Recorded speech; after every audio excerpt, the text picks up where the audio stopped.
चलिए, तो हम लोग पिछले क्लास में टेट्रा वैलेंसी, कैटेनेशन प्रॉपर्टी और मल्टीपल बॉन्ड और आइसोमेरिज्म का बात किए थे ना। तो चलिए शुरू करते हैं। सबसे पहला, क्या हल्ला नहीं बंद होगा? हल्ला बंद होगा या नहीं? हल्ला बंद करिए।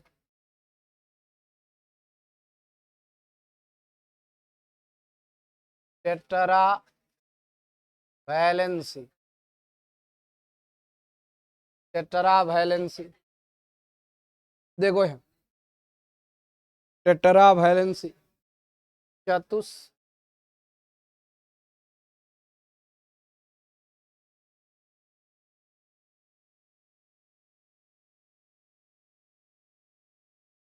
संयोजकता।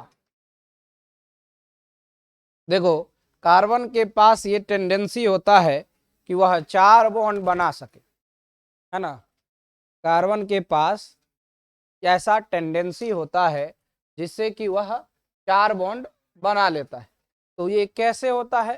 तो इसके इलेक्ट्रॉनिक कॉन्फ़िगरेशन, कार्बन का मतलब सी है, कार्बन का मतलब सी है और सी मतलब ये 6 है ना। ये होता है इसका एटॉमिक नंबर, तो 6 एटॉमिक नंबर हो गया। अच्छा, एक और चीज बता देते हैं इसमें, इसका ये तो जानते हैं आप लोग, ये इसका एटॉमिक मास है, यानी मास नंबर आप कह सकते हैं, सिंपली भी मास नंबर भी इसको कहते हैं क्या। हालांकि दोनों चीजें तो अलग है थोड़ा सा, लेकिन फिर भी हम लोग उसको उसके बराबर लेके चलते हैं।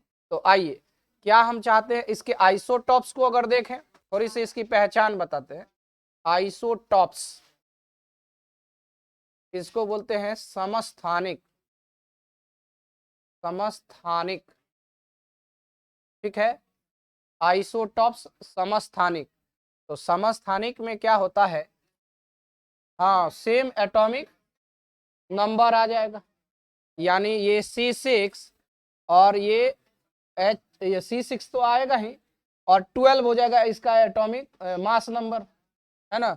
आप फिर यहाँ देखिए C6 आ जाएगा एटॉमिक नंबर, और ये हो जाएगा 13, फिर उसी तरह से, और ये, है ना, ये जो है सबसे ज्यादा एग्जिस्ट करता है। पहला जो है कार्बन का C12 जो है, ये सबसे ज्यादा पाया जाता है, इसी वजह से हम लोग सब इसी को लेकर के काम करते हैं, है ना। बाकी कम मात्रा में एग्जिस्ट होता है नेचर में, ये होता है मोस्ट एबुडेंट है नेचर में ऐसा आइसोटॉप्स। इसीलिए जहां भी हम लोग देखिएगा लिखते हैं तो C12 लिख देते हैं, C मतलब उसका 12 एटॉमिक मास लेकर के काम करते हैं, ठीक है ना। इसका वजह है, जब आपको बता रहे थे मोल कंसेप्ट, तो आपको देखिए वहां पर बताए थे आइसोटॉपिक कंपोजिशंस के बारे में। तो सब जितने भी होता है तो कुछ कुछ मात्रा में उपस्थित होता है, और जो ज्यादा मात्रा में उपस्थित होता है उसको ही मेन रूप से एलिमेंट के रूप में उसको लेकर के काम करते हैं। तो इसको हम यहाँ पर से लाएंगे और इसका कन्फिग्रेशन लिखेंगे पहले। सी, ये आपका 6 एटॉमिक नंबर है, और इसका जब आप कन्फिग्रेशन लिखिएगा तो 2 तरह का कन्फिग्रेशन होता है। एक कन्फिग्रेशन होता है कि सेल के आधार पर, तो आप आएगा पहला कक्षा में 2 और दूसरा कक्षा में 4। यहाँ से देखिए ये K और ये हो जाएगा L, यहाँ पर आपको डायरेक्ट दिख रहा है कि इसका टेट्रा वैलेंसी है, अर्थात 4 इलेक्ट्रॉन को, समझिएगा, 4 इलेक्ट्रॉन को ये प्राप्त करेगा तो इसका अष्टक पूरा हो जाएगा, है ना, ऑक्टेट पूरा हो जाएगा, ये 4 इलेक्ट्रॉन इसको मिलेगा तो, है ना। तो ये ऐसा चाहेगा कि किसी से 4 इलेक्ट्रॉन प्राप्त करे। अब दूसरा केस ये भी हो सकता है कि 4 इलेक्ट्रॉन को लूज भी कर दे, तो लूज करेगा तो डोएट पूरेगा इसका, जो कि अष्टक से मतलब उससे ज्यादा, उससे कम स्टेबल होगा। इस वजह से ये ज्यादातर प्रयास करता है किसी से प्राप्त ही करे, समझे ना।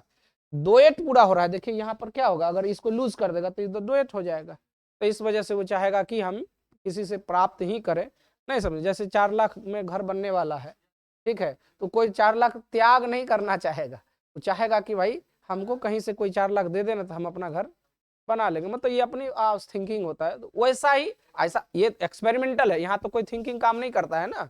अब हम जो सोच रहे हैं वो तो जरूरी है कि वो सही हो सकता है, यहाँ पर ये एक्सपेरिमेंटल है, तो जब वेरीफाई किया गया तो देखा गया कि ज्यादातर मोस्ट ऑफ द कंपाउंड जो है इसके वो किस फॉर्म में बने होते हैं, टेट्रावैलेंसी में, मतलब इलेक्ट्रॉन प्राप्त करके बने होते हैं, है ना। लेकिन कुछ जगह ऐसा है जो हाईली इलेक्ट्रोनेगेटिव एटम आ जाता है तो शेयरिंग करके बनता है, यानी ज्यादातर ये क्या बनता है, शेयरिंग, और प्राप्त करना तो दूर की बात, मतलब शेयरिंग में आ जाता है, इसलिए कोवेलेंट कंपाउंड बनाता है।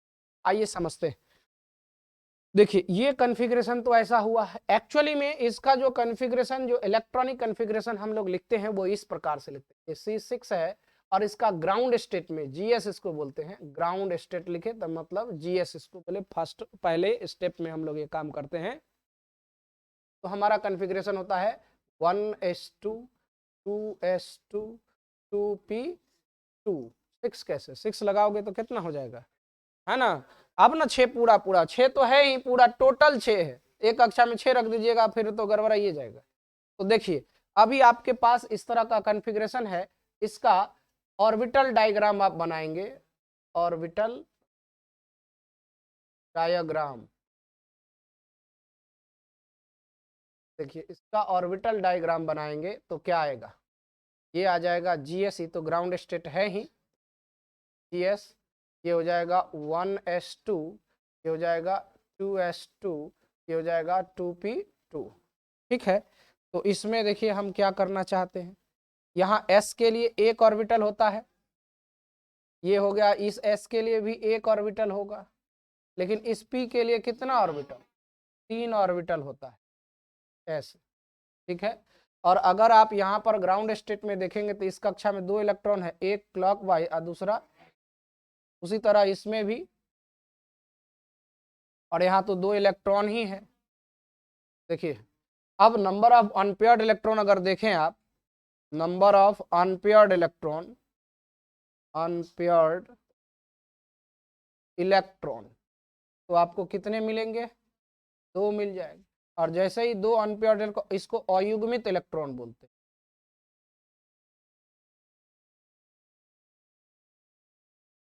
अयुग्मित इलेक्ट्रॉन मतलब जो जोड़ा नहीं लगा हुआ है, अयुग्मित इलेक्ट्रॉन को क्या बोलते हैं, जो जोड़ा नहीं लगा हुआ है। ठीक है, तो इस स्टेट में इसीलिए यहाँ पर इसकी जो वैलेंसी हो जाएगा वो तो डाइवेलेंट हो गया, इसलिए यहाँ पर क्या है, ये डाइवेलेंट हो गया, डाइवेलेंट, है ना, द्विसंयोजी।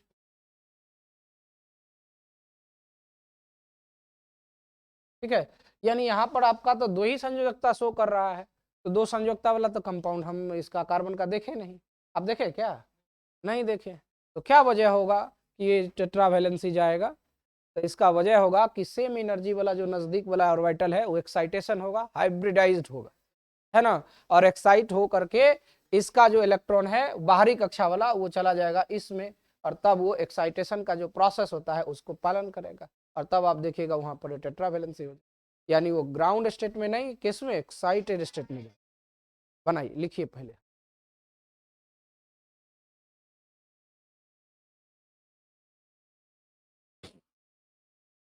हाँ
हाँ बोलिए, क्या कुछ कहना है?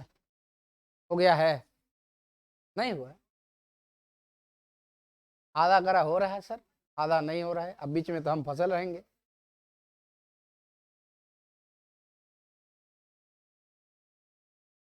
क्या ऊपर कर दें? घर बनाएंगे।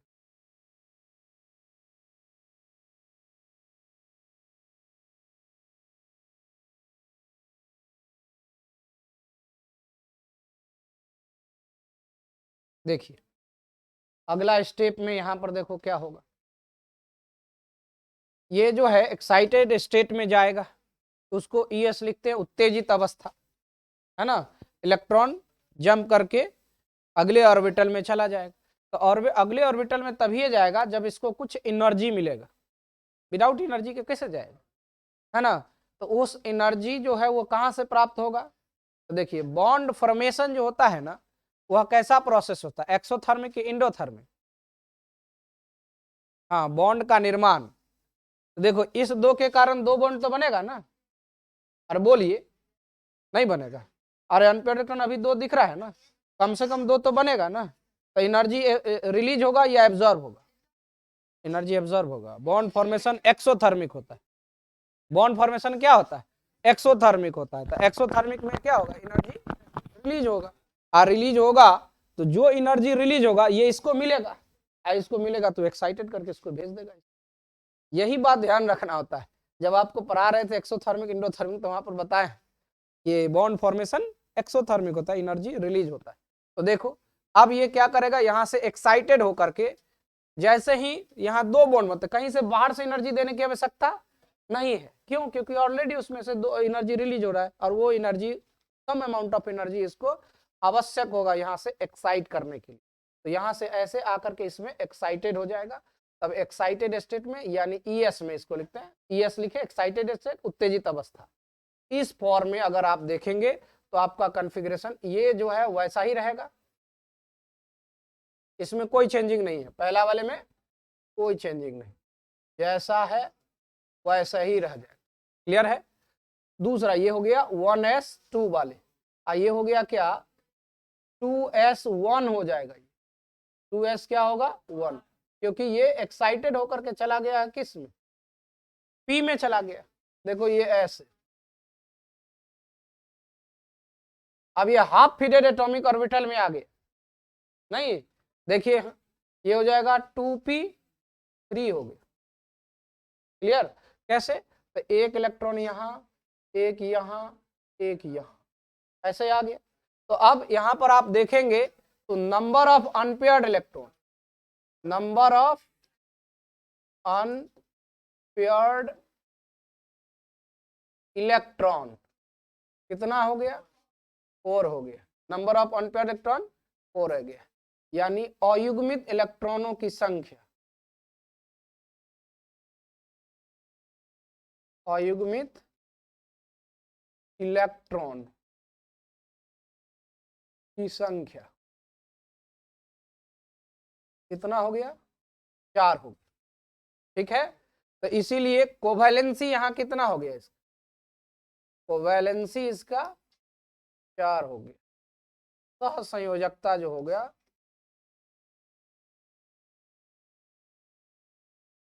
सहसंयोजकता कितना हो गया, 4 हो गया।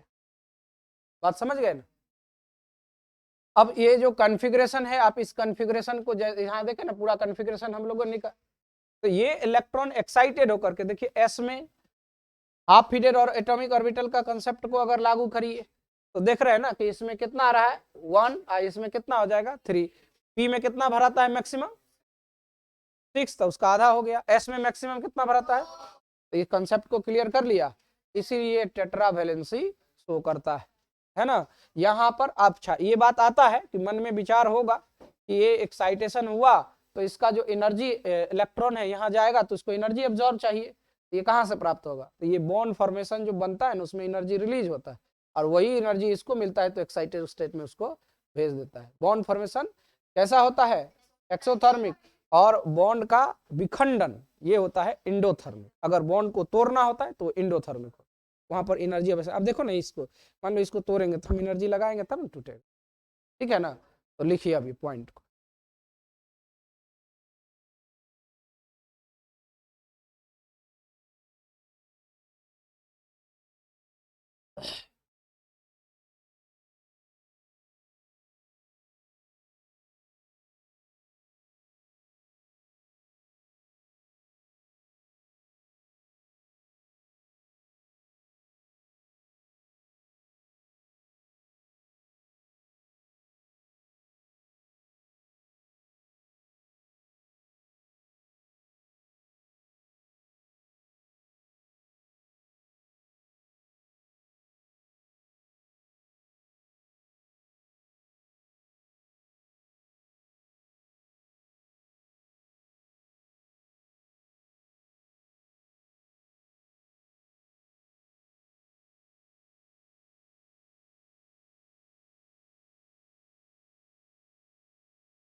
चलें इधर बढ़ाएं इसको। 12th का जो बैच अभी स्टार्ट हुआ है उसमें बेसिक क्लास पढ़ाया जाए, जो कि तुम लोग पढ़ चुका है, ठीक है ना। तुम लोग के साथ स्टार्ट होगा। अभी वो वैसे विद्यार्थी सब आ रहा है जो न, या तो नहीं पढ़ा है कहीं, या पढ़ा है तो छोड़ छाड़ कर पढ़ा है, नहीं समझा, उसके लिए वो स्टार्ट हुआ है। जो गांव से कभी आया है विद्यार्थी बहुत सारा है जो ढूंढता है 12th स्पेशल 12th के लिए, तो अब उसको अपने अनुसार से हम लोग बेसिक देंगे जो हम लोग के लिए चाहिए, जो कि आप लोग को हम दे चुके हैं। 3 महीना नहीं, ये मतलब फरवरी, अरे 2 दिन के बाद तो फिर उसका आ जाएगा, ये तिल संक्रांत आएगा, छुट्टी हो जाएगा। फिर उधर आ जाएगा आपका वो सरस्वती पूजा, छुट्टी हो जाएगा। तो फरवरी से मेन रूप से चलेगा, है ना। बेसिक क्लास कितना दिन होगा तुम लोग का इसमें होगा मार्च में। तुम लोग को बेसिक दिया गया है ना, अब तो आपको उसी उसी सब का विशेष चीज पढ़ाया जा रहा है ना। अभी सब काम देगा कि नहीं, अभी सब उसको भी। हाँ हाँ, स्पेशल बैच आ रहा है हिंदी मीडियम का इस बार। स्पेशल जैसे इस एक बैच आपका रहेगा जिसमें जिसमें डिफिनेशन जो जरूरत का है वो लिखा दिया जाएगा। ऐसा नहीं कि डिफिनेशन कोई नहीं लिखाएंगे, हिंदी उसमें भी लिखा देंगे, लेकिन डेरिवेशन जो यहाँ सब कुछ लिखते हैं क्वेश्चन वोश्चन वो नहीं लिखाया जाए। तो एक स्पेशल बैच आ रहा है जो सिर्फ हिंदी मीडियम में ही चले। उसमें जैसे आप उसमें पहले ये लिखेंगे, जैसे इसमें पहले इंग्लिश लिखते हैं ना, तो उसमें पहले हिंदी लिखेंगे और जहां पर जरूरत होगा वहां पर केवल इंग्लिश लिखेंगे, समझ रहे हैं ना। तो वो स्पेशल बैच आ जाए। हाँ, वो बिहार बोर्ड के स्पेशल बच्चे आप ही लोग के रिक्वायरमेंट पर हुआ रहा है ना। मतलब कुछ बच्चों का कहना था कि सर आता तो बहुत अच्छा होता मेरे लिए, तो कहे ठीक है अप्लाई कर देते हैं, बस लागू कर दिया। देखिए हम लोग बच्चे का लेते हैं ना, कोई भी अगर रिस्पॉन्सिबिलिटी उसको समझते हैं, उनकी बातों को समझते हैं, उसके आधार पर देखते हैं। चलिए, तो नेक्स्ट नेक्स्ट चले अगला। देखो ये तो हो गया टेट्रावेलेंसी का पूरा एक्सप्लेनेशन, हम लोग जो कर जरूरत था कर दिया। अब लिखते हैं कैटेनेशन प्रॉपर्टी, दूसरा यूनिक प्रॉपर्टी जो आता है। पहला जो हम लोग किया था, पॉइंट नंबर दिया था क्या, दिखाओ थोड़ा, स्टार लगाया था ना। तो ये आ जाएगा कैटेनेशन प्रॉपर्टी।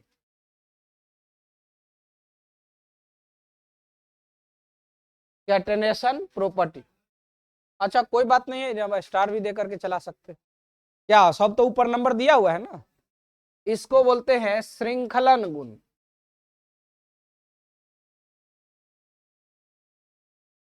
श्रृंखलन गुण, श्रृंखलन गुण, है ना। कैटेनेशन प्रॉपर्टी ये श्रृंखलन गुण इसको बोलते हैं। देखिए ये एक एबिलिटी है कार्बन के पास या कोई भी एटम के पास एबिलिटी होता है सेल्फ लिंकेज का। सेल्फ लिंक मतलब स्वयं से लिंक करके चैन बनाना, लॉन्ग चैन बनाने का गुण होता है, जिसको कैटेनेशन गुण कहते हैं, श्रृंखलन गुण कहते हैं। सिंपल डिफिनेशन अगर आप इसका लिखेंगे तो लिखेंगे the ability of self linking,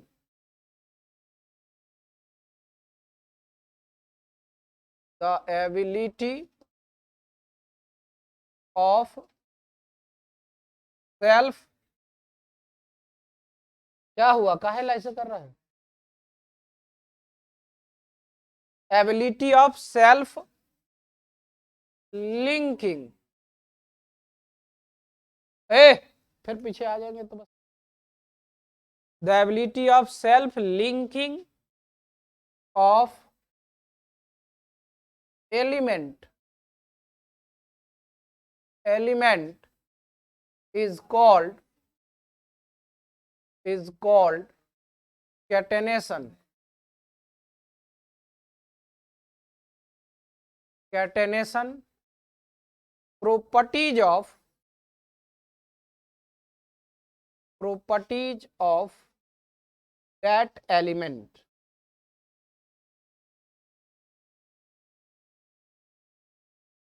Catenation properties of that element.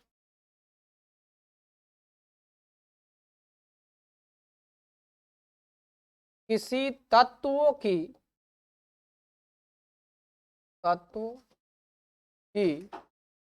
स्वयं से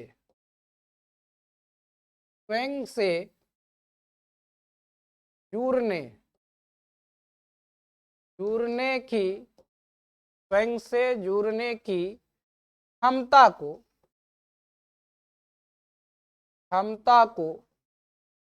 उस तत्व का किसी तत्वों की स्वयं से जुड़ने की क्षमता को उस तत्व का श्रृंखलन गुण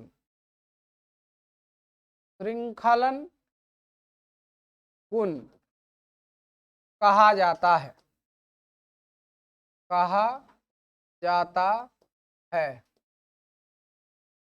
श्रृंखलन गुण कहा जाता है।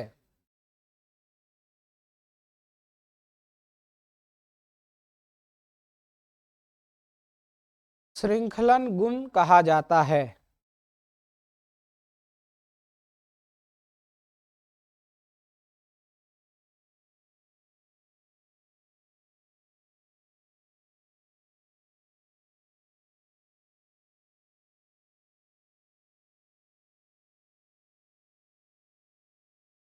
ठीक है, अब देखो स्वयं से जुड़ने के लिए किस तरह का स्वयं से जुड़ता है उसको समझते हैं। जैसे कार्बन है तो ये कार्बन से कार्बन में जुड़ेगा, जैसे देख रहे हैं ये चेन है कार्बन और कार्बन का।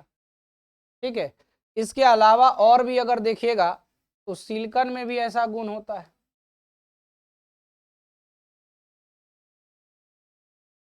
ये चेन बनाएगा, है ना।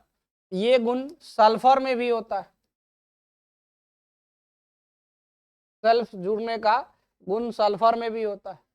P4 फास्फोरस में देखिएगा, जो फास्फोरस को ये आप देखिएगा, और सल्फर का एसेट होता है, रोम्बिक सल्फर के रूप में रहता है, एसेट के रूप में। अभी हम जनरल रूल बता रहे हैं, केवल जो कैसे सेल्फ लिंकेज होता है उसका मतलब क्या होता है ये बता रहे हैं, हम कोई फार्मूला नहीं लिख रहे, है ना। यहाँ फिक्स नहीं कर दिए कि 4 कार्बन जुटेगा 5 10वें या 20, ये नहीं, हम सिर्फ ये बता रहे हैं कि सेल्फ लिंकेज का मतलब होता है कि अपने में अपने से जोड़ना, है ना। फास्फोरस भी होता है, तो जैसे देखिए व्हाइट फास्फोरस का नाम आप सुने होंगे, व्हाइट पी, वो ऐसे जुड़ा हुआ रहता है, P4 रहता है ऐसे, तो इसको इस तरह से जुड़ा हुआ रहता है, इसका स्ट्रक्चर एक्चुअली में ऐसे होता है, इस तरह से रहता है। तो ये खुद से जुड़ा हुआ है, सेल्फ लिंकेज नहीं। तो कुछ कंपाउंड्स के पास, सॉरी एलिमेंट्स के पास ये क्षमता होता है, जिसमें से कार्बन भी शामिल है, लेकिन कार्बन में सबसे ज्यादा होता है। देखिए कार्बन में क्या है कि यहीं तक नहीं रुकेगा, और भी आगे जा सकता है, बहुत सारे में फिक्स होता है कितना हो सकता है ना। लेकिन कार्बन के पास ऐसी एबिलिटी होता है जो और किसी में नहीं होता है, और इसका कारण है बॉन्ड एनर्जी। इसका कारण क्या है? Bond energy. ठीक है, देखिए कोई भी कैटेनेशन प्रॉपर्टी शो करे, इसके लिए दो कारण होना चाहिए। एक होना चाहिए कि बॉन्ड एनर्जी हाई होना चाहिए, बॉन्ड एनर्जी हाई होना चाहिए, अधिक होना चाहिए।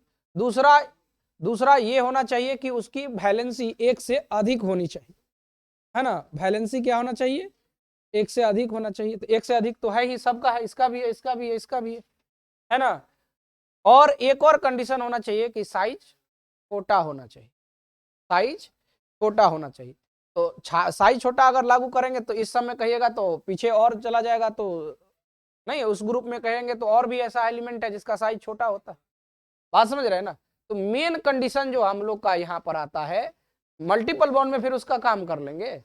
तो इसमें मेन कंडीशन क्या होना चाहिए? बॉन्ड एनर्जी हाई होना चाहिए, शुड बी हाई।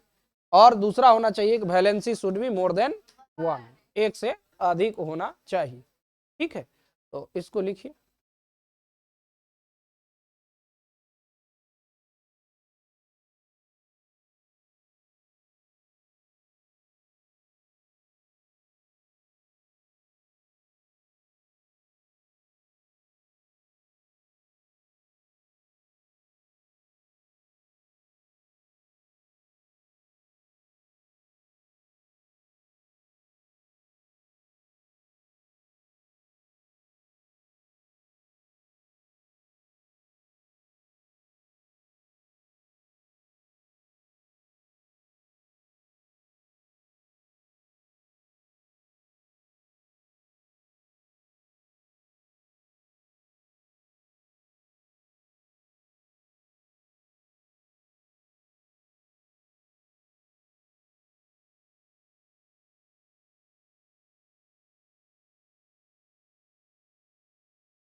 हो गया?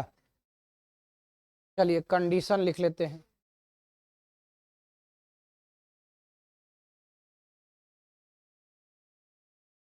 कंडीशन देखो, कंडीशन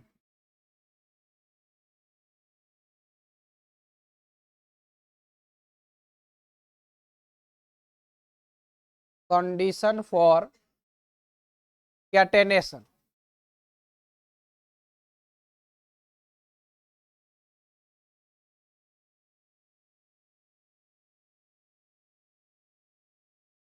प्रॉपर्टी देखिए क्या लिख रहे हैं, कंडीशन फॉर कैटेनेशन प्रॉपर्टी। श्रृंखलन गुण, श्रृंखलन गुण, श्रृंखलन गुण के लिए शर्त, श्रृंखलन गुण के लिए शर्त। ठीक है, श्रृंखलन गुण के लिए शर्त। तो पहला शर्त क्या है? Bond energy should be high. ए लड़का पीछे क्या बात कर रहे हैं? हाँ हाँ, काहे फाड़ दिए? तुम दोनों वहां पर बैठता काहे ले? कौन? काहे फाड़ दिया कॉपी? तो बेंच खाली करो, उसको खाली करो यहाँ से। चलो हटो यहाँ से, चल निकलो, बेंच खाली करो इसको। जाओ पीछे, घर जाओ बैठो। हाँ सब सब निकलेगा, सब निकलो इस पर से। बेंच खाली करो, उधर जाकर बैठो। इसमें से एक लड़का इधर आओ, तुम आओ इधर। तुम इस पे जाओ, तुम जाओ उधर, तुम आओ। हाँ सुनो, तुम उधर चल जाओ। नहीं नहीं मारेंगे। जहाँ पर बैठा रहे इस पर बैठो, इस पर बैठो, चलो उधर बैठो। सब एक जगह बैठ जाएगा, कहाँ क्यों करेगा, दूसरों को डिस्टर्ब करेगा। हाँ चलिए, तो हम क्या बता रहे थे? हाँ, bond energy should be high, bond energy should be high, bond energy should be high, आबंधन ऊर्जा अधिक होना चाहिए, उच्च होना चाहिए। ठीक है, क्या होना चाहिए? आबंध ऊर्जा उच्च होना चाहिए, उच्च होना चाहिए। कंडीशन 1 अधिक होना चाहिए। दूसरा कंडीशन है valency should be more than 1, valency should be more than 1, संयोजकता 1 से अधिक होना चाहिए।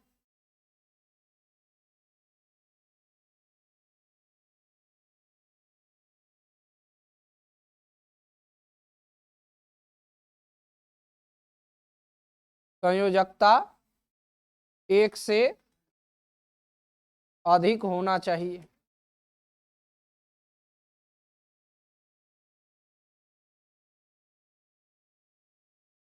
Valency should be more than 1, संयोजकता 1 से अधिक होना चाहिए।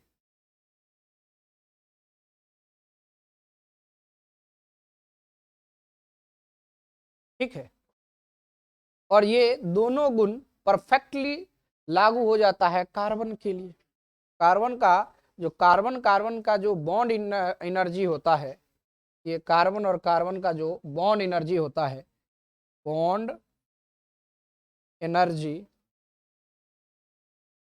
ये होता है लगभग 346 किलो जूल पर मोल के आसपास, इसके आसपास होता है। इसको अगर आप देखो, ये क्वेश्चन पूछा हुआ है मेंस या एडवांस में, किसी में भी पूछा हुआ है, डायरेक्ट पूछा हुआ है। देखिए यहाँ पर पूछा अप्रोक्सीमेट, वहां पर पूछा था कि भाई कितना होता है अप्रोक्सीमेट, और वो किलो कैलोरी में था। तो देखिए, आप जानते हैं कि 1 कैलोरी बराबर कितना होता है? 4.2 जूल होता है। ठीक है, तो हम चाहते हैं क्या कि 1 जूल बराबर निकाल, तो यहाँ पर लिखेंगे कि 1 जूल इक्वल टू 1/4.2 कैलोरी, यही ना हो जाएगा। तो अब जो वैल्यू है इसमें, अगर किलो कैलोरी में आप चाहेंगे निकालना बॉन्ड एनर्जी को, देखिए बीई लिख देते हैं, कोई दिक्कत। बॉन्ड एनर्जी इक्वल टू क्या आ जाएगा? ये आ जाएगा 346 गुना 1/4.2, और ये अच्छा 1 मिनट, किलो जूल है ना, तो पहले यहाँ पर इसको जूल में बदलो ना, ऐसे। अच्छा, किलो कैलोरी में आ जाएगा क्या? कोई दिक्कत है क्या? ना, सब कुछ रहेगा उसमें, किलो कैलोरी हो जाएगा। किलो, हाँ किलो जूल में है तो किलो कैलोरी में आ जाएगा, क्योंकि देखो एक लाइन लिखिए देते हैं तो कंफ्यूज हो जाएगा। देखो 1 जूल में कितना होता है? 10 टू द पावर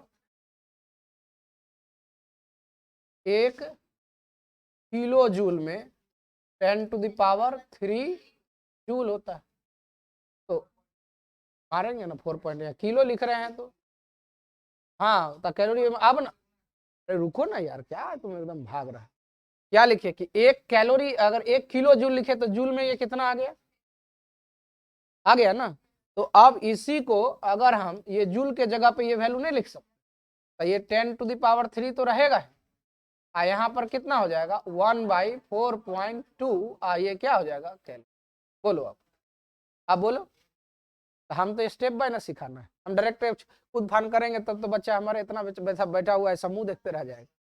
हम सिर्फ हमको खुद अपने को नहीं दिखाना है कि नहीं हम बहुत ज्यादा जानते हैं, हमको इतना नीचे लेके जाना है कि जो बच्चा को समझ में आए। टीचर हमारे पास इसीलिए आया है समझिए, ये जो भोला भाला विद्यार्थी है मेरे पास इसलिए ना आया है, आना इसलिए नहीं आया है कि हम आए डायरेक्ट कुछ कुछ, हाँ जहां पर जरूरत होगा वहां कर लेंगे, लेकिन आप क्यों आए हमारे पास, इसलिए आना है कि छोटा छोटा चीज को तोड़ तोड़ करके अलग अलग करके आपको सिखा दें।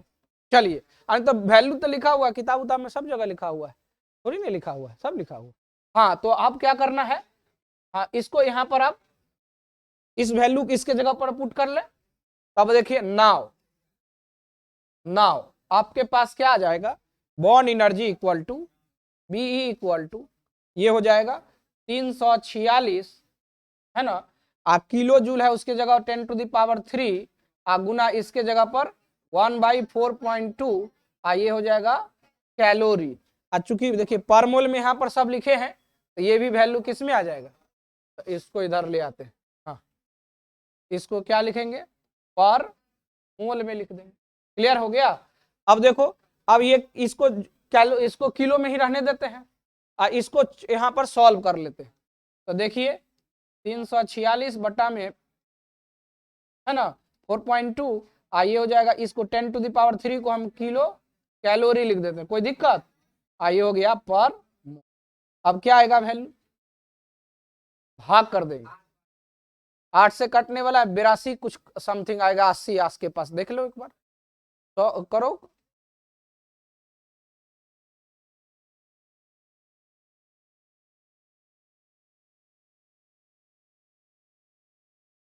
जो भी है 80 आएगा तो लिख देंगे उसका।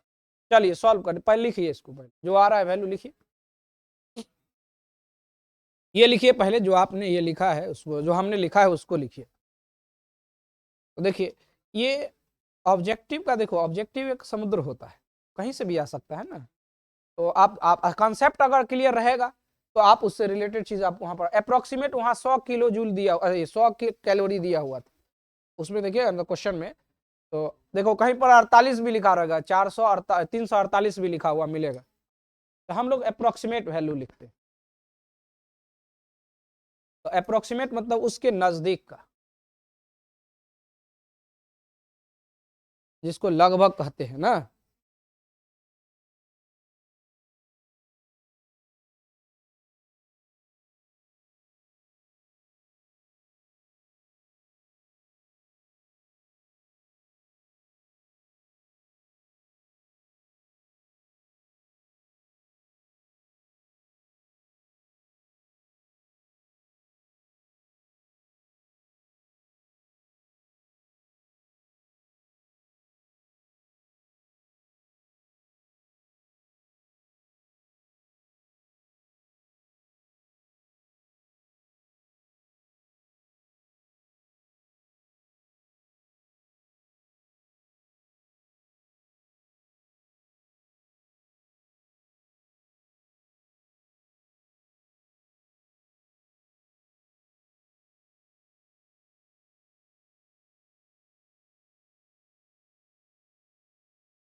हो गया।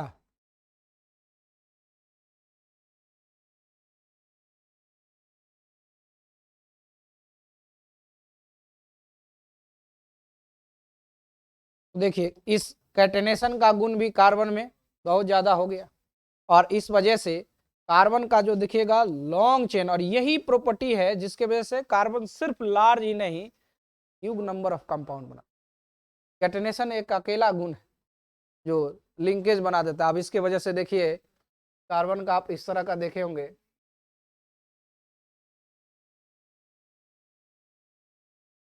जुड़ते चला गया, ब्रांचिंग भी आते जाता है ना, साइक्लिक चेन में भी आ जाता है, कार्बन चेन की वजह से कार्बन का ये जो है साइक्लिक चेन भी आ जाता है, साइक्लोहेक्सेन, है ना। तो इसको भी नीचे लिख लीजिएगा, long chain carbon form due to, यहाँ पर लिख देंगे ड्यू टू कैटेनेशन प्रॉपर्टी।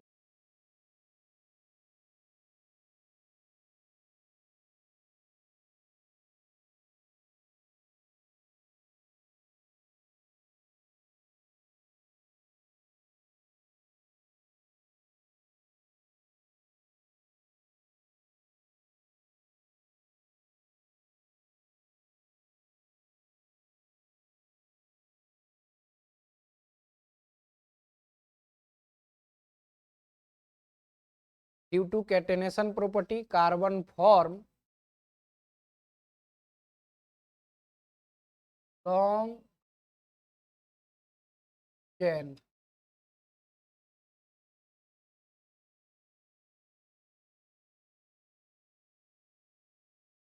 श्रृंखलन गुण के कारण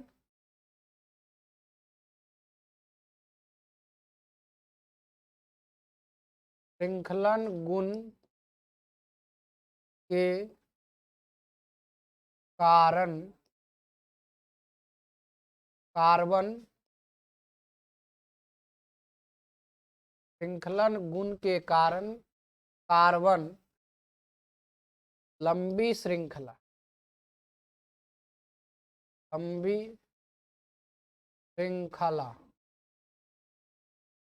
का निर्माण करता है।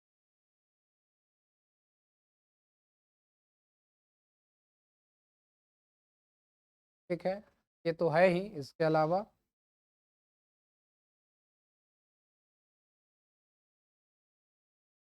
ऐसे भी दिखा सकते हैं। देखिए ये भी है, ये सब कार्बन को ही दर्शाता है।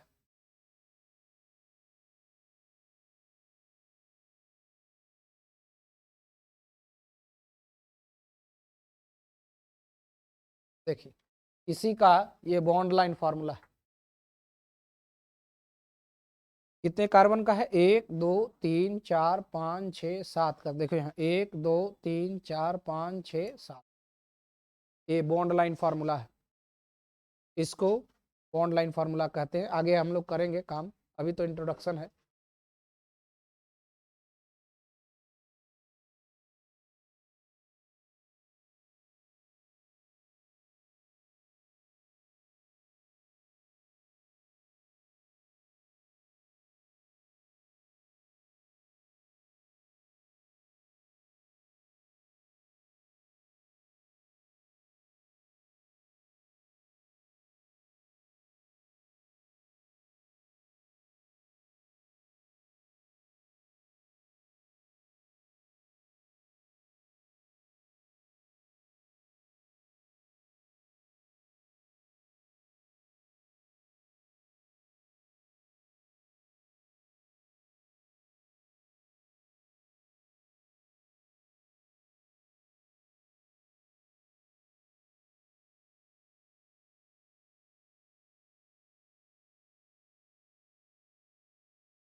चलें आगे बढ़ें।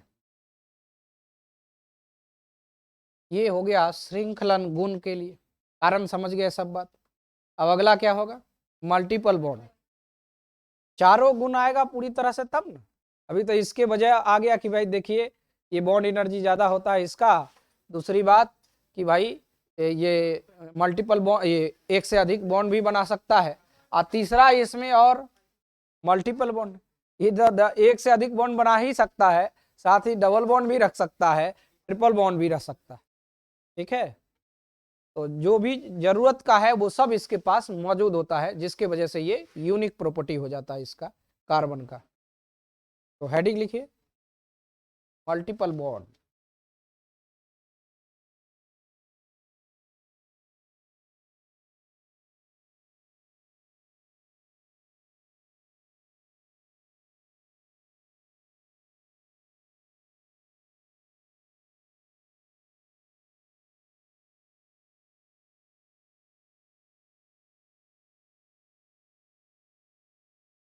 Double bond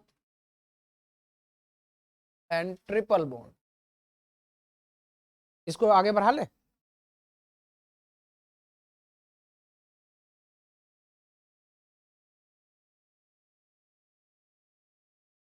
double bond and triple bond.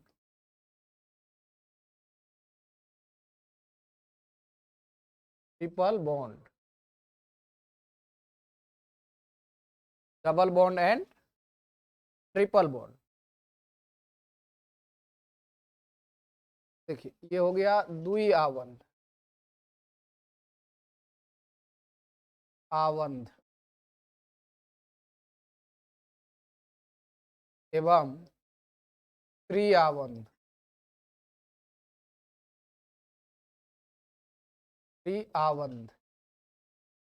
ठीक है, तो देखिए इसके पास द्विआवंध और त्रिआवंध बनाने की कैपेसिटी, टेंडेंसी है, क्योंकि पाई बॉन्ड फॉर्मेशन जो होता है ना वह साइज पर निर्भर करता है। तो यहां पर लिखेंगे tendency of pi bond formation,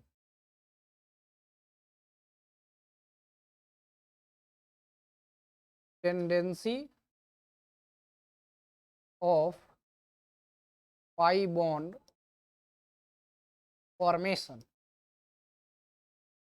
tendency of pi bond formation ये इनवर्सली प्रोपोर्शनल होता है साइज के। क्या होता है? इनवर्सली प्रोपोर्शनल साइज के। सिलिकॉन, सल्फर ये सब तो बना रहा था, लेकिन उसमें साइज बड़ा हो जाता है। कार्बन का क्या हो जाता है, वहाँ कैटेनेशन गुण उसमें भी शो कर रहा है, लेकिन उतना नहीं कर रहा है जितना कि इसमें कर रहा है। इसका वजह बॉन्ड एनर्जी भी हो गया और साइज भी हो रहा है। देखिए मल्टीपल बॉन्ड, उसमें देखिएगा कि बहुत सारे एटम ऑक्सीजन भी बना लेता है। नहीं, ऑक्सीजन के पास भी मल्टीपल बॉन्ड हो जाता है, नहीं होता, डबल बॉन्ड बनाता है वो, लेकिन ट्रिपल बॉन्ड वो नहीं होता है। नाइट्रोजन भी है ना। फिर कहिएगा इसी ग्रुप का सर सिलिकॉन उल्कन भी, तो सिलिकॉन उल्कन इसी ग्रुप का ना है, कार्बन का ग्रुप का है, लेकिन वो नहीं बना पाता है ज्यादा। क्यों? क्योंकि उसका साइज बड़ा हो जाता है। ठीक है ना। ये रहा अगला पॉइंट। यहाँ हिंदी में क्या लिखेंगे? पाई आवंध, पाई आवंध बनाने की क्षमता, बनाने की क्षमता, पाई आवंध बनाने की क्षमता। तो ये हो जाएगा क्या? ये हो जाएगा साइज, आकार पर ये निर्भर। ठीक है, अगर इस ग्रुप में देखें कार्बन है, सिलिकॉन है, जर्मेनियम है,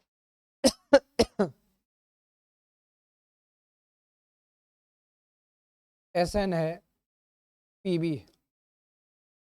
ठीक है, तो जैसे इधर बढ़िएगा साइज बढ़ने लगता है, साइज इंक्रीजेज। तो जैसे ही साइज बढ़ेगा तो पाई बॉन्ड टेंडेंसी घटेगा। देखिए ना, इन्वर्सली ना, है ना। साइज अगर बढ़ेगा तो पाई बॉन्ड टेंडेंसी घटेगा। तो देखिए इसका पाई बॉन्ड ज्यादा टेंडेंसी होगा, आई सब का क्या हो जाएगा? कम जाएगा। कम जाएगा कि इसके बाद वैनिश हो जाता है ना। यहाँ तक तो कुछ काम करता भी है, इसके बाद क्या हो जाता है? खत्म हो जाता है। ठीक है, तो एक यूनिक प्रॉपर्टी है जो इसमें, हाँ ये भी इसमें होता है, उपस्थित होता है।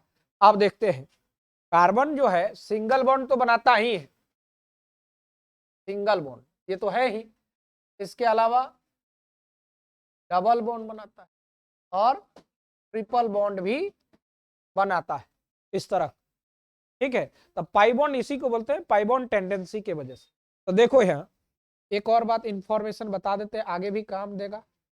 ये है इसका जो बॉन्ड लेंथ होता है, ये अगर एंगस्ट्रॉम में देखें, ये होता है 1.54 एंगस्ट्रॉम, और इसका यहां से यहां तक का देखें तो ये होता है 1.34 एंगस्ट्रॉम, और इसका जो होता है 1.20 एंगस्ट्रॉम। ठीक है, ये होता है बॉन्ड लेंथ, यहां से यहां तक कार्बन के बीच बॉन्ड की लंबाई इसको बोलते हैं। अब एक बात और समझिए, यहां पर अगर आप देखोगे, समझो, तो ये कार्बन जो है सब चारों तरफ से सिंगल बॉन्ड से जुड़ा, तो यहाँ पर हाँ इसमें पहला केस में अगर बात करें तो यहाँ पर अगर देखें तो टोटल जेड यानी सिग्मा नंबर की संख्या 1 2 3 4 है, तो 4 हो गया। और जब 4 होता है तो हाइब्रिडाइजेशन sp3 होता है ना। और जब sp3 है तो percentage of s character, percentage of s character कितना होगा, 100 में भाग दे देंगे 4 से, तो ये हो जाएगा 25%। ठीक है, परसेंटेज ऑफ एस कैरेक्टर ये हो जाएगा कितना, 25% हो जाएगा। और परसेंटेज ऑफ पी कैरेक्टर तो ये कितना हो जाएगा, 75% हो जाएगा। ठीक है ना। उसी तरह दूसरा में अगर आप देखोगे, यहाँ देखो ऐसे आएगा,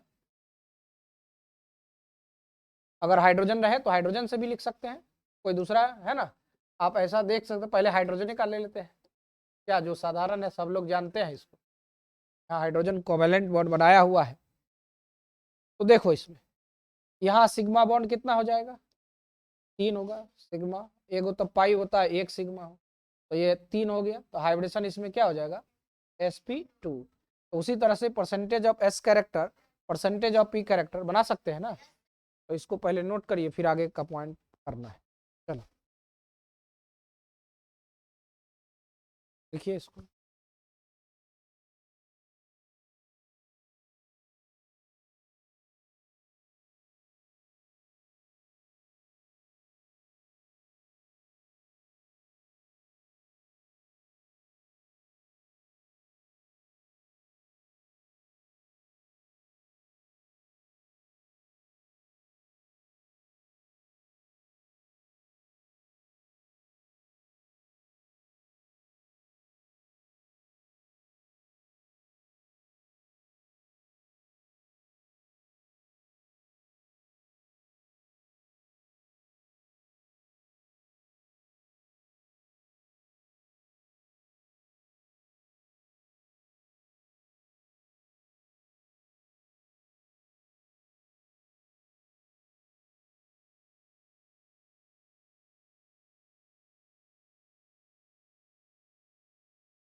करो।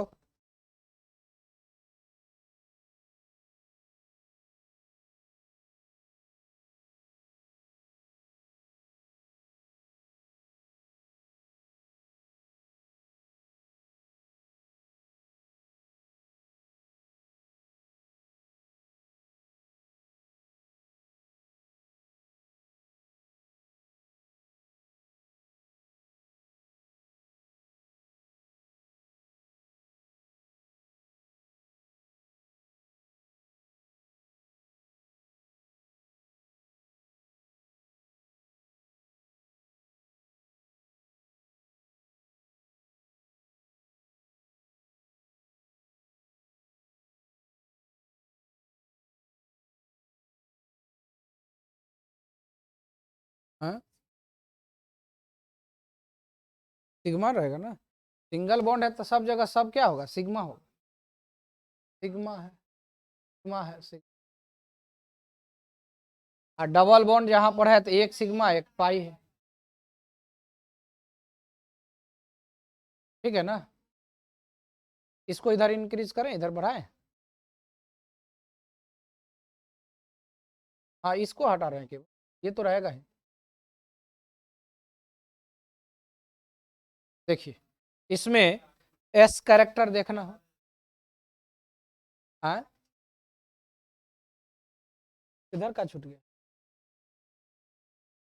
तुमको छूट गया? तो वैसे ही तुमको तू छूटता है। हाँ चलो, पढ़ा लेते हैं। चलो लिख लो, अब जल्दी करो, अब इतना स्पेस मिलता है।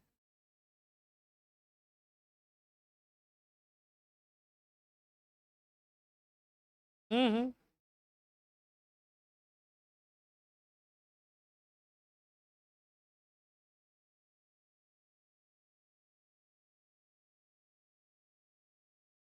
चले आगे।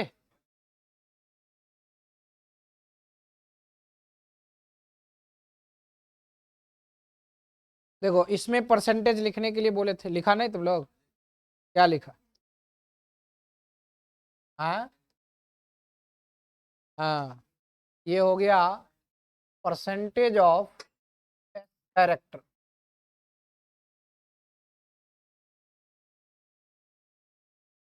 परसेंटेज ऑफ एस कैरेक्टर कितना आ जाएगा? ये हो जाएगा 1 2 3, 3 से 100 में भाग देंगे तो ये 30 यही ना आएगा? ऐसा ही लिखते हैं। और परसेंटेज ऑफ पी कैरेक्टर कितना आ जाएगा? 66.6%। ठीक है। उसके बाद अगला जो पॉइंट है, जिसमें ट्रिपल बॉन्ड है, देखो कुछ इस प्रकार का होगा।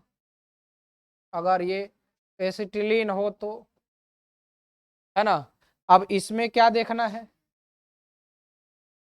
पाई पाई, ये सिग्मा बॉन्ड, और ये भी सिग्मा बॉन्ड, और यहाँ भी सिग्मा बॉन्ड। ठीक है। तो जेड बराबर किसी एक के लिए अगर बात करें, एक और एक, ये कितना हो जाएगा? 2, और 2 के लिए हाइब्रिडेशन sp होगी। यहाँ पर भी आप चेक करोगे किसी भी कार्बन एटम, तो जेड बराबर कितना होगा? 2 हो जाएगा। हाइब्रिडेशन क्या हो जाएगा? sp हो जाएगा। ठीक है। और sp हो गया, तो परसेंटेज ऑफ एस कैरेक्टर कितना होगा? 50%। ठीक है। उसी तरह परसेंटेज ऑफ पी कैरेक्टर, ये कितना होगा? 50%। बात समझ गए ना? तो देखिए, जितना ज्यादा एस कैरेक्टर होता है ना, एसिडिक नेचर भी उतना ही ज्यादा होता है। तो सबसे ज्यादा अगर तीनों में ये पूछा गया कि सबसे ज्यादा एसिडिक कौन है, ट्रिपल बॉन्ड वाले हाइड्रोजन जल्दी से त्याग देने। ठीक है। ये 12th क्लास में ऑब्जेक्टिव वगैरह आता है, उसमें भी आएगा। हालांकि बहुत बार इसका उपयोग करेंगे, जब आप वो पढ़ाएंगे इसके संदर्भ में तो और क्लियर होगा, जब एसिटिलीन गैस वगैरह पढ़ाएंगे तब। तो इस तरह से ही हम लोगों ने तीसरा पॉइंट का डिस्कशन किया। किसका? पाई बॉन्ड, मल्टीपल बॉन्ड के लिए, है ना? और इसमें कार्बन में सबसे अधिक गुण पाया जाता है। क्यों? क्योंकि साइज छोटा होता है, पाई बॉन्ड टेंडेंसी ज्यादा हो जाएगा। अदर का साइज बढ़ जाता है, जिसके कारण खत्म हो जाता है पाई बॉन्ड टेंडेंसी, है ना? अब एक है अंतिम प्रॉपर्टी, आइसोमेरिज्म। इसके विषय में भी आप 10th क्लास में पढ़े हैं, समावयवता। देखो क्या चीज, लॉकडाउन लग गया था? तुम्हारे यहाँ तो लॉकडाउन हमेशा लगते रहता है ना। चले लिखिए जल्दी से।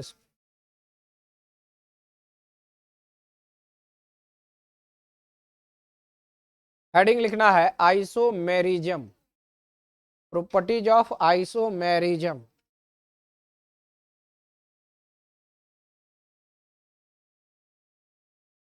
Properties of isomerism.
Properties of isomerism.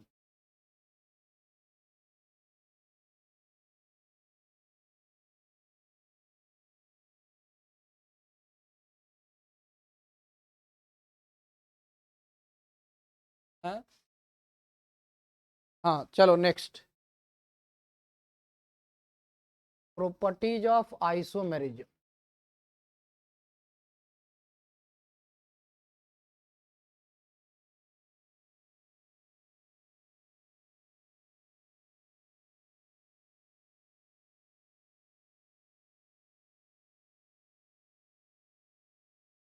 समावयवता का गुण,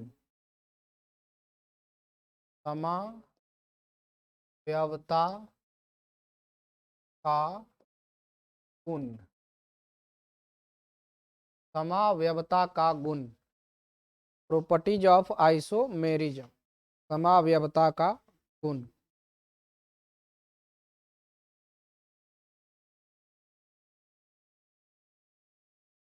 देखिए यहां पर समावयवता का गुण है, इसका क्या अर्थ है समझना है। पहले तो समावयवता समझना हो, है ना। तो हम यहाँ पर लिखते हैं आइसोमेरिज्म किसको कहते हैं।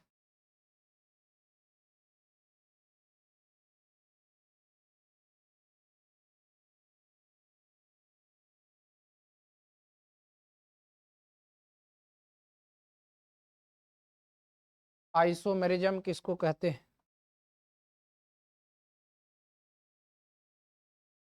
देखिए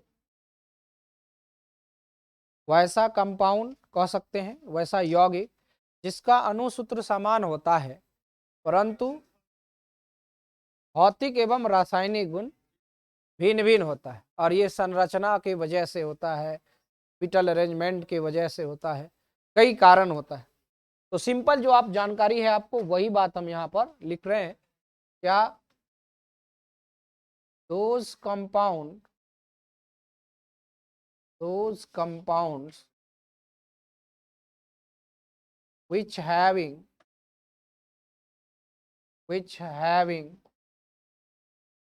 same molecular formula, same molecular formula but have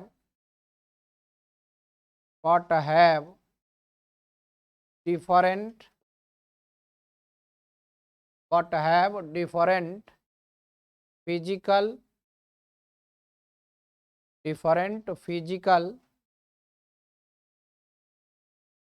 and chemical property, but have different physical and chemical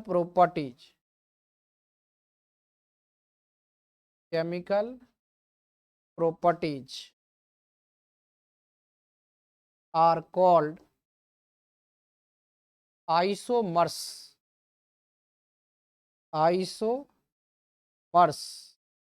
and the phenomenon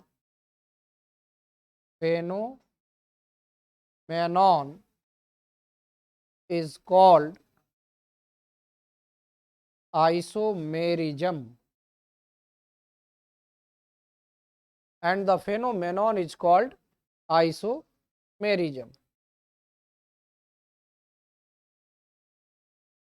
ठीक है,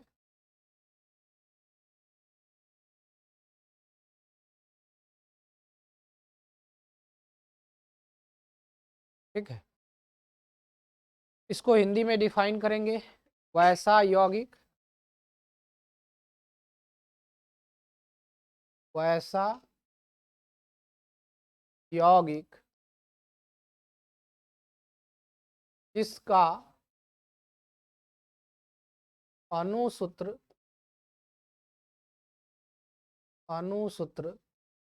जिसका अणुसूत्र समान हो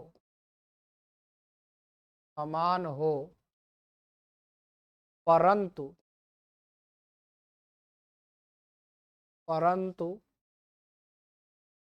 भौतिक एवं रासायनिक गुण, भौतिक एवं रासायनिक गुण भिन्न भिन्न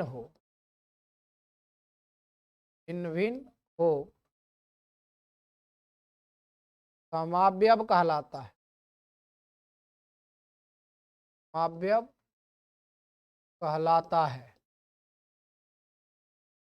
परंतु तो ठीक है, समावयव कहलाता है और इस घटना को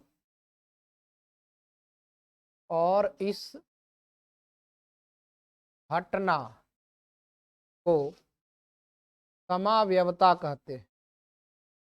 समावयवता कहते हैं और इस घटना को क्या कहते हैं? समावयवता कहते हैं। क्या क्या हुआ? रासायनिक, ये भिन्न भिन्न हो, 2 बार कर लीजिएगा।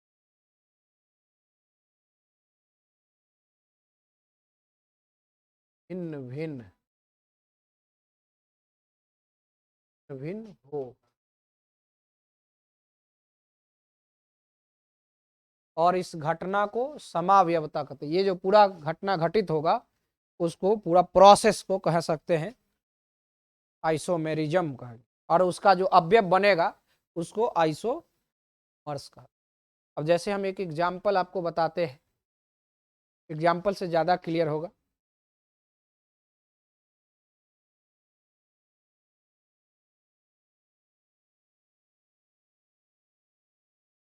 जैसे आप देखते हैं ब्यूटेन को लीजिए।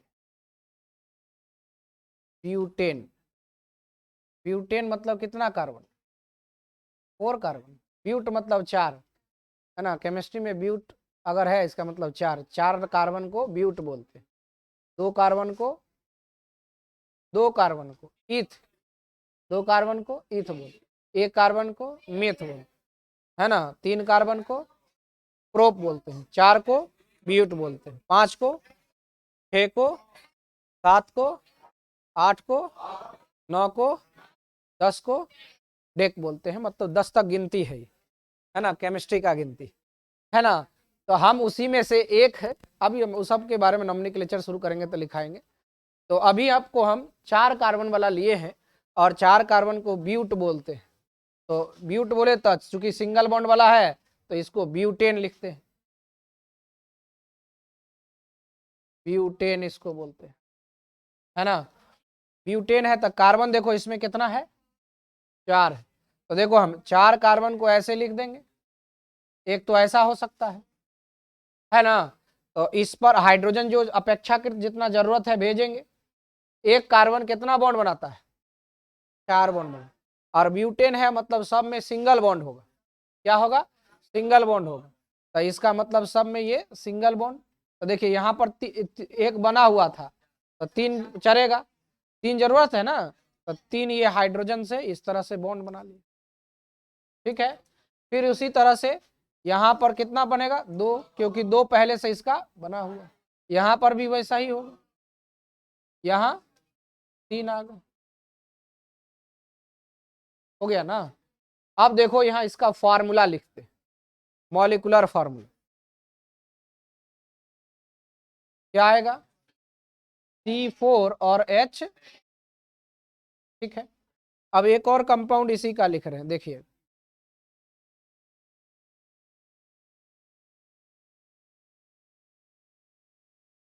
देखिए इसी का कंपाउंड हम यहाँ लिख रहे हैं।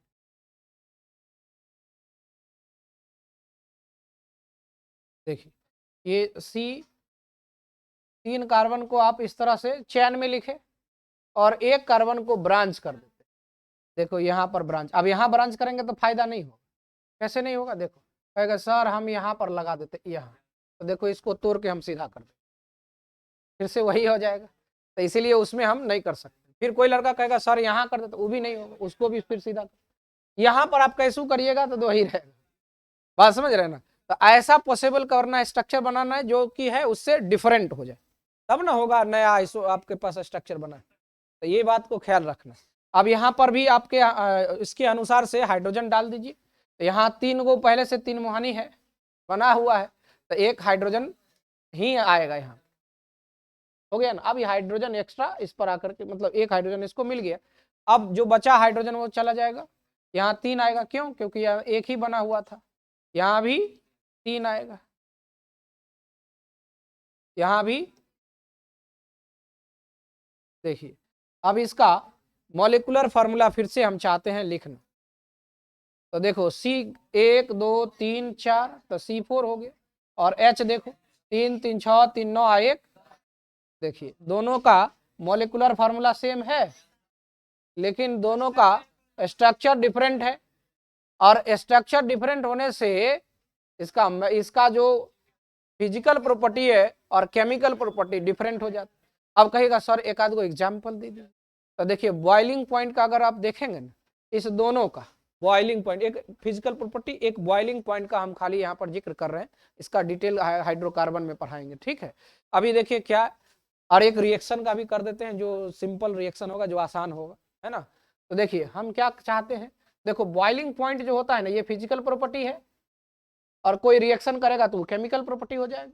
तो बॉइलिंग पॉइंट बीपी लिखे, है ना। बॉइलिंग पॉइंट ये डायरेक्टली प्रोपोर्शनल होता है मॉलिक्यूलर वेट का, और इनवर्सली प्रोपोर्शनल होता है ब्रांचिंग का, ब्रांचिंग शाखा का, ठीक है। तो देखो अभी हमारे पास जो कंपाउंड है, क्या क्या कंपाउंड हम लेके चल रहे हैं अभी जो हमारे पास मॉलिक्यूल है। हाँ ये है, नहीं नहीं पूरा लिखे ना, ये CH3 CH2 CH2 CH3, देखो इसी को कंडेंस फॉर्म में लिख दिए हैं। ये क्या किया, सबको हाइड्रोजन एक साथ करके दे दिए, ठीक है। अब देखो ये हो गया, ये पूरा नॉर्मल फॉर्म में, इसमें कोई ब्रांच नहीं, कोई ब्रांच है नहीं है। इसका मॉलिक्यूलर वेट निकालिएगा, तो मॉलिक्यूलर वेट निकलेगा कितना, इसके फार्मूला से 12 चौक 48, 48 और 10 58, कितना आ जाएगा 58 मॉलिक्यूलर वेट आ जाएगा। दूसरा का देखिए, जो दूसरा कंपाउंड है उसको भी लिख लेते हैं हम लोग। उसको आप कैसे लिखेंगे, ये हो जाएगा CH3, यहाँ हो जाएगा CH, इसके साथ ये CH3 और ये ऐसा कर सकते हैं ना। अब इसमें देखिए ये यहाँ तक लॉन्गेस्ट चेन और एक ये ब्रांच, इसका मॉलिक्यूलर वेट निकालेंगे तो यही आएगा, मॉलिक्यूलर वेट कितना आ गया, लेकिन इसमें ब्रांचिंग कितना है, एक वो ब्रांच आ गया, ये देखिए शाखा इसमें, जबकि इसमें कोई ब्रांच नहीं। तो ब्रांचिंग जिसका होगा, देखो इनवर्सली है, ब्रांचिंग क्या करता है, बॉइलिंग पॉइंट को घटा देगा, क्या करेगा, घटा देगा। तो इस दोनों कंपाउंड में पूछेंगे कि बॉइलिंग पॉइंट किसका ज्यादा है, 1 नंबर का ज्यादा होगा। नॉर्मल ब्यूटेन है तो इसका ज्यादा होगा, अशाखित वाला का क्या हो जाएगा, कम जाएगा, क्योंकि यहाँ पर मॉलिक्यूलर वेट तो फैक्टर हुआ नहीं, मॉलिक्यूलर वेट तो सेम हो गया, ठीक है ना। तो बॉइलिंग पॉइंट ऑर्डर यानी बॉइलिंग पॉइंट ऑर्डर यानी क्वथनांक कर्म, क्वथनांक कर्म, इसको अगर देखें तो सबसे अधिक किसमें होगा, 1 में, और उसके बाद किसमें होगा, 2 में, और इसका वजह ब्रांचिंग बना। बात समझ गए ना। तो एक फिजिकल प्रॉपर्टी डिफर हो गया कि नहीं, जबकि मॉलिक्यूलर फार्मूला दोनों का सेम है। इसका मतलब है कि ये एक दूसरे का आइसोमर्स है, 1 और 2 क्या है, आइसोमर्स है, समाव्यम, ठीक है। लिख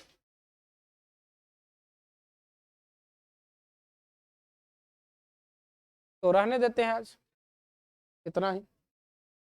केमिकल प्रॉपर्टी भी डिफरेंट हो जाता है, अगर आप इसको क्लोरीन से क्रिया कराइएगा तो देखिएगा इसका अलग अलग आ जाता है। हालांकि आप नहीं सीखे अभी, तो बाद में उसको अस्थिर से जब काम होगा तो चलेगा। अभी एक पॉइंट डिफर हो गया ना, ये स्पष्ट हो गया ना कि डिफर होता है। चल